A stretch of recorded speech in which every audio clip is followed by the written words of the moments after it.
कुंभोज हे वडगाव, सांगली, इचलकरंजी, आष्टा आदी भागांना जोडणारं मध्यवर्ती ठिकाण असून येथील बस स्थानकातून एसटी बस महामंडळाच्या विविध मार्गांवरील गाड्या सुरू आहेत. मात्र बस स्थानक परिसरात 2 व्हीलर आणि 4 व्हीलर वाहनांची बेशिस्त पार्किंग झाल्यानं एसटी गाड्या लावण्यास मोठी अडचण निर्माण होत आहे. कुंभोज बस स्थानक परिसरात खासगी वाहनांची गर्दी वाढली असून वडगाव आणि इचलकरंजी, जयसिंगपूरला जाणाऱ्या एसटी बससाठी निर्धारित जागा उपलब्ध नसल्याचं चित्र आहे. यामुळे एसटी बस चालक वाहकांना रस्त्यावरच गाडी थांबवावी लागते.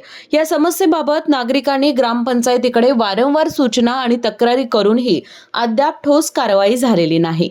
दिनांक 13 रोजी सकाळी 9 वाजता जयसिंगपूरकडे जाणारी एसटी बस स्थानकापासून सुमारे 100 मीटर अंतरावर उभी करावी लागल्याची घटना घडली आहे.